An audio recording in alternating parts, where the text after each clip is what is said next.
Ah, the forest moon of Endor. A picturesque realm full of rolling mountains and forests as far as the eye can see. A place you'd take your family on holiday, even. But this is a lie. This is not the truth. The truth is it's a realm, a planet filled full of teeny tiny murder bears that would rather rip off your arms and feed them to their young. Even the greats such as the Boogeyman and John Wick have nightmares of this place. But fear not, fear not. Today, in the medium of a diorama, I'm going to show you the truth of this place so you can pass this information on to your children and your children's children for many years to come, telling them and warning them never to step foot on this hell world. Firstly, we're going to need some murder bears ready to turn some Imperials into meat junk. Then I wanted some dead or very badly wounded looking Imperials. Checked eBay, got some 3D printed corpses. Perfect. Then after that, we need a nice and picturesque setting of Endor to place our lovely teddy bear's picnic. So I grabbed as much foliage, twigs, basing gear, and a lovely 1/6 scale figure stand to build onto. So let's get cracking. Okay, so I've got all my tools, equipment, materials. I've got my Ewoks, got my dead stormtroopers. So I'll prep with gear, but it's the starting point. This is the bit where I'm a bit like, where do I start? Do I build all the figures first? Do I build the scenery first? I think whenever you're doing any diorama or kind of build, it's good idea to start with the scenery, and then that informs how many figures you need to build. Now I've got a couple of bases. These are like some old 12-inch figure stands. I bought these loose actually. They're really good for dioramas, but I'm in a bit of a, they're quite good, but they're a bit too small for what I want to do. Maybe for another diorama, I don't know. But I'm in a bit of a dilemma. Do I use the top because it's got this nice beveled sort of effect, which is very nice, and I've got like a bit of a hole there. I could put a tree in there with some glue gun and build some trees around it. Or I've got this side, which also looks quite cool, but I can build down into it. So I can glue on some trees, make some filler, put some rocks, so it's going in a bit of a sunken area in some places, maybe a bit raised in others. So that's the dilemma at the minute, is like, do I use that side or do I use that side? My gut's saying this one, and I think I might go in my gut. Also, another thing I like to do, just because I've got the arty skills to do it, is just to sketch out a rough idea what that looks like. It's not going to be verbatim, it's more just like placement of where things will be. And it's more of a map, I suppose, as to, what's going to be a backdrop. Where's this figure going to go? Am I going to have a fireplace? Am I not? Am I going to have some severed heads? Maybe. So it helps me visualize. So if you're not good at visualizing stuff, it's a really good way of planning out. So the first task is to place a few things to test the space, etc. When I'm happy with the placement, then I start gluing on the trees. Then I'll build up the texture using ready-mix filler, maybe throw in some cork chunks for a few rocks if I need to. But the key bit here is get those trees glued down. I'm using a glue gun here. Glue gun's perfect because it hardens really quickly, and it's just really robust as well. So I always like to place things and constantly keep checking, measure twice, cut once kind of thing. And then it gives me an idea that things are working. I know I'm going to have some helmets, so I'm going to drill some holes into these helmets. They're 3D printed helmets, which is fine. They should be fine. So just drill through them so I can peel some spikes. For the spikes, I'm just going to get some spare conifer because I've got loads of twiggy bits from cutting all those trees up. So I'm just going to file those to a point, which should be the same thickness as the actual hole I've made. Make sure you do that, otherwise you'll have to keep drilling. So once that's all put up to a spike and a point, I'm just going to stick the helmet on. I don't think I'm even going to glue them on because they're just fitting really nice.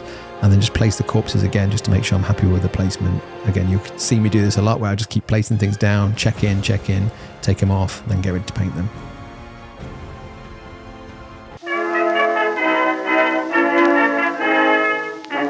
Howdy boys and girls, today I'm going to talk to you about the sponsor of this video, War Daddy Miniatures. He has a huge range of bold action 40k Age of Sigma and Middle-earth miniatures. These can be found on his website and his eBay store. With 5,000 listings and new ones added daily, he also ships worldwide. And if you have a pile of plastic that you need reducing, he also buys armies too.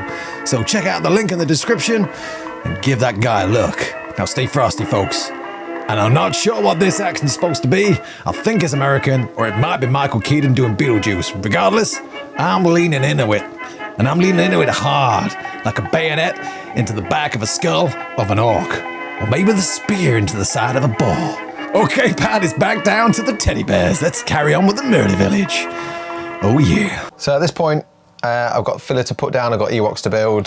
Bit of a quandary, do I build the Ewoks and let the filler dry, so get all the filler on, leave that to dry, which makes sense, good use of my time. The problem there is once I start building the Ewoks, I won't be able to test place where they are because it'll all be wet. So I think I'll get the Ewoks built, test place where I want them to go, take a photo, and then apply the filler. But as the filler starts to cure, what I might do, certainly with these dudes that are bedded in the ground, because some like slightly lift up with the legs on their arms, is I can slowly push them into the filler. That will settle them in a bit, and I can build some filler around them if I need to. And then it doesn't really matter about the Ewoks because they're standing on the ground, whereas these are probably been pushed into the dirt and obviously have an arms ripped off and stuff. So yes, I will build the Ewoks first and then get a rough idea where they're going to go. I'm so excited about this project. This is so fun. I can't wait to add all the blood. It's going to be great. All the blood and gore. Welcome to the murder village. Now building the bears, I want to build them up to a point and see if I want to go with spear or sling options, so I can easily cut those off and turn them into gory fists. Actually, once I started building them, I realised that regardless of whether that a spear or a sling, it was the same arm position, so it didn't really matter. So some I just kept with spears, and the ones that had slings I just used those because it was less to cut off, and then they were just going to be like eating chunks of meat. Once built, again, test placement is onto the diorama, again just checking they work with the stormtroopers, and also checking for cool narrative hooks. We found some that looked like they were just pummeling the sergeant to pieces, which fitted perfectly, so we added those in. Also, I've glued the bears onto some spare tokens from Legion. I've got loads of these tokens, I'm not going to need them, and the bases themselves are actually quite hard to come by unless you want to get 3D printed ones. So I'd rather keep the bases for other 3D printed miniatures I might get later on down the line. And they're easy to rip off the card as well, so I'm not going to break any legs. Just need to cut off a little bit card if you need to at the end. Also, when applying the filler, what I'm going to do is just plop it on here and there, use some water to thin it down to go in some cracks, but also I'll place a couple of the stormtroopers down just to see if I need to like build up the ground around them a little bit, and as it dries it will shrink a little bit, so I expect that, so I can just use some texture paint later on to fill any gaps. But just be mindful of that it will shrink. Now it is looking a bit bare, but that's fine, because once we start painting, then we're going to add foliage to this later on. That's fine. I can start adding grass, leaves, forestry debris, and all manner of dead bits and gore. So again, once the filler was dry and we placed the guys down, I realised that I needed to add some more filler to that area because his arm was slightly floating, his feet were slightly floating. There was a bit of a gap under his leg. Same with a couple of the other stormtroopers. So because it shrunk, we knew that was going to happen. So I just got some more filler. Again, thin bit with water if you need to, and then just drop it around. And I did place them back on and then move them eventually. Don't leave them there because they might dry solid, and you don't want that because you'll never get them off again. So we've got things built, we've got things placed. I'm pretty happy where everything's going. Things will change. This is the constant of like building dioramas and scenery sets, that you have an idea, it's looking fine, but then as it develops, you might go, I'm going to add a little bit more, or I'm going to take that away. But with that in mind, the setting's set. I've got some figures built. I'm going to get more painted. I'm going to get the set painted, and then near the end, that's when I'll probably add some bits or take some bits away. So let's start painting some stormtroopers. So first up for the stormtrooper, really simple, spray white, leave it at that. Pick out any black details like the undersuit and like bits on the helmet with some rubber black, or any other black of your choice. Then all I need to do after that is tidy up only those areas with white. I'm very messy when I'm applying the black. I don't really care because it's about speed and things can be hidden with like blood and gore anyway. So I was quite rough with the black, just going to tidy up a little bit with the white. Once that's dry, I'm going to get some soul light grey and coat over, thin it down a little bit just so it runs in the cracks and leaves the surface area nice and white. And then I'm going to get that rubber black again and then just gently sponge that onto the armour so it looks a bit battered and chipped. Very reminiscent of the Mandalorian-esque style stormtrooper armour that's a bit chipped, like enamel, I suppose. Then it's streaking grime time. I love this stuff. This is quite new to me, but I do love the effect. However, I am going to quite heavily thin this down. So once you've applied streaking grime, you get thinners, you use like some cotton wool buds and you remove it. I'm going to use a lot of thinners to remove it because I don't want them to look too brown, a little bit yellowed maybe because they've been in the dirt and been stabbed a lot. But yeah, just remove that with some thinners. And it's time to add some blood and gore. And I'm just using blood for the blood god because it's perfect. And spat it on. Make him look dead. Real dead.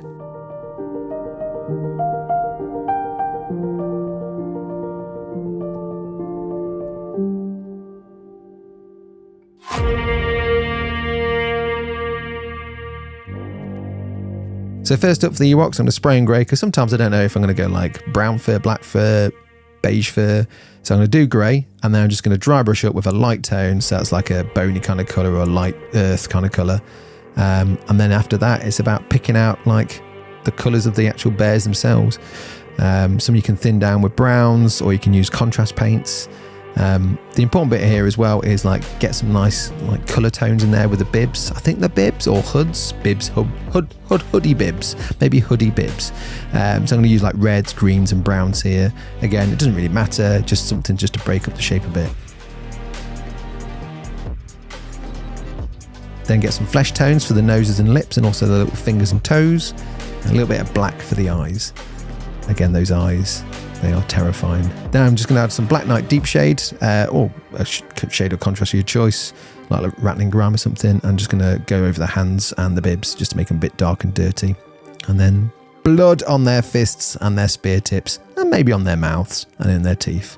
They're going to be covered in it because they're eating the stormtroopers, aren't they? So I've got the stormtroopers and the Ewoks now built and painted. So what we're going to do now is move on to the actual scenery base itself. I'm just going to use a bunch of undercoats to undercoat. I know I'm going to be like repainting the trees to then make them look like trees, but that's fine because there's loads of filler everywhere. So I'm going to start with a couple of sprays like I always do, and then just start with some greens, go up to some browns, and then it's just dry brush central and get some texture on there as well. So yeah, let's get cracking on that. So I'm going to start first with Angel Green. So that's just like an army painter spray, just any dark green spray will do here. Then I'm just going to dust over with Armor Green. So you've got a lot of that dark green in the recesses, so it looks a bit mossy. You're going over like a nice like military green over the top of that. And then I'm just going to mask off using my hand because this is all dry now, because that's how timing and filming works. I'm just going to use Oak Brown over the trees just to dust over. And again, I'm still going to get some of those green nuances in the cracks of the bark.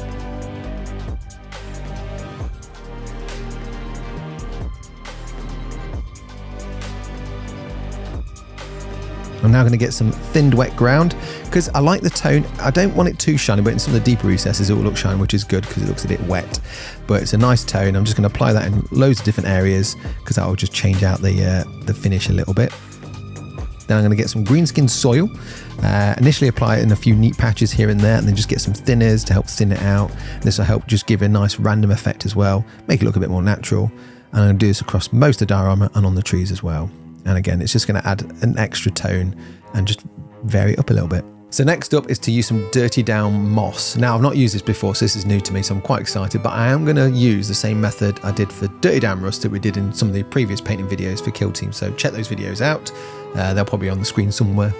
Here, maybe there, wherever Pat wants to put it. Just check it out, click on it if you want to know how to do this method. So when I use any form of Dirty Down, what I like to do is put a couple of like paint brushes full into the actual lid and add loads of water to it. This is what I did with the rust effect, so I'm going to do the same with the moss effect. So I'm going to thin it down with water and then I'm just going to splodge it all over where I want it to go. So I'm going to do it on the trees and bark and stuff like that because that's where a lot of the moss is going to sit. And then I'm just going to blast it with a hairdryer on full power. And then you will instantly see how that just turns into a moss effect. And then I can just use it neat as well, so I can get a couple of neat paint brushes and apply that on, so it gives it a thicker, darker tone, then get some more of the thinner stuff. The great thing with the Dirty Down as well is it reactivates with water. So if you're not happy with a patch or anything like that, you can just like add some water to it and just move it around.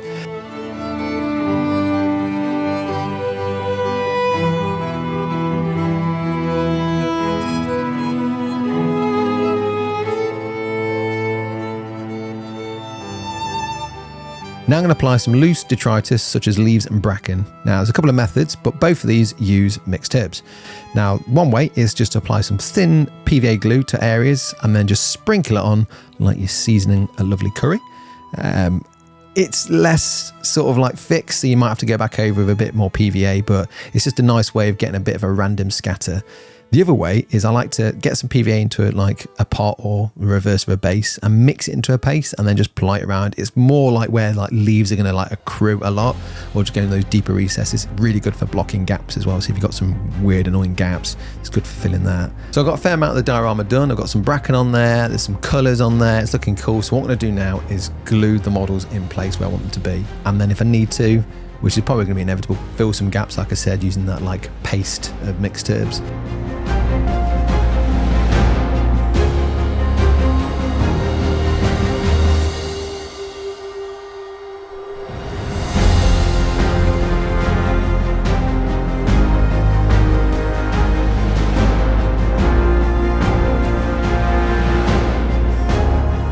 Once my models are glued on, it's time to add some extra finishing touches. Firstly, in some places to hide those uneven levels, like I said with the dead dudes, I'll add some more of that mixed herb mix, just getting in those cracks, because there's always going to be like the hand that sticks up or a foot that doesn't look like it's settled in the ground. It's always the case. So now I'm going to add some extra foliage such as leaves and grass tufts.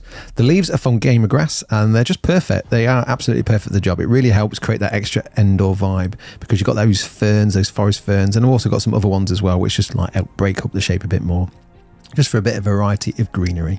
Yeah, these really help create that extra indoor vibe and just helps add a lot of variety and greenery and just changes the shape a bit. So the first thing I'm going to do here is just tear them out of the backing. It's a bit like, you know, popping something out of a, like, I don't know, a laser cut thing, but it's all paper.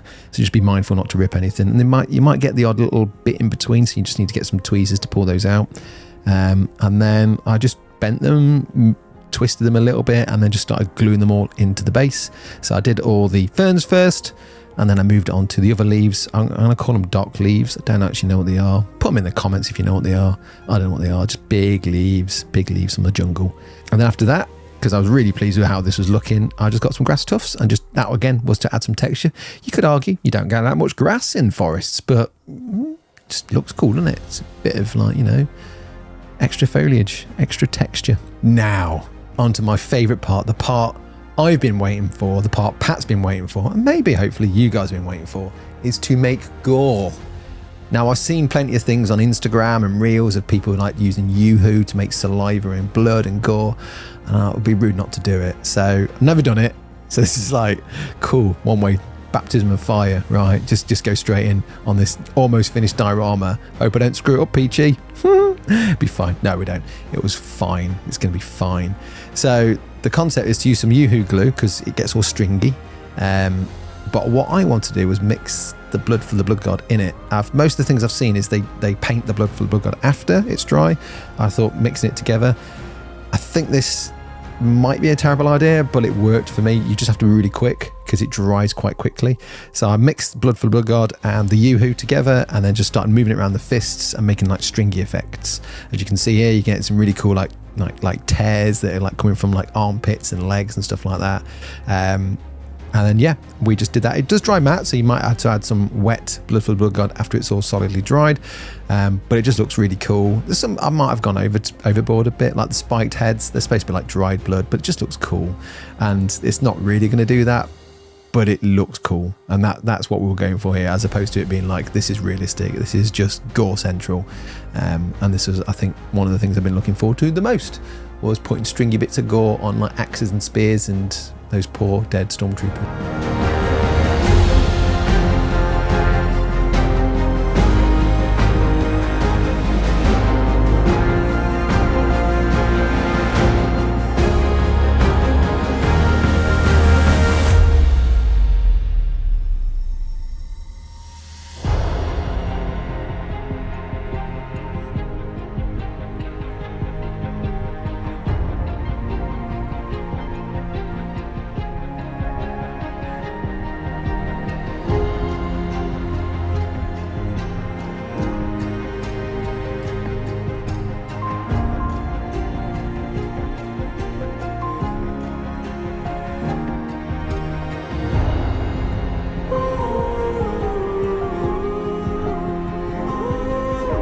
So there we are. We've finished building our diorama of murder bears having a picnic with poor Imperials who don't look particularly jazzed about the whole affair, but it doesn't matter. That's their fault, not ours. So as fun as this was to build, I hope you guys found some useful tips and tricks from the video. I mean, I really enjoyed doing the gore effects, so that's something I'm going to take onto further projects for funsies to make things look a bit more gory, but hopefully you found something useful. Have a plan. This is the important thing. I'd always say have a plan, whether that's just a brief stick figure sketch or something like that, because you don't want to go over the board or end up building more than you need. So always have a rough sketch or a small plan, and you can always embellish at the end. I hope you've enjoyed the video.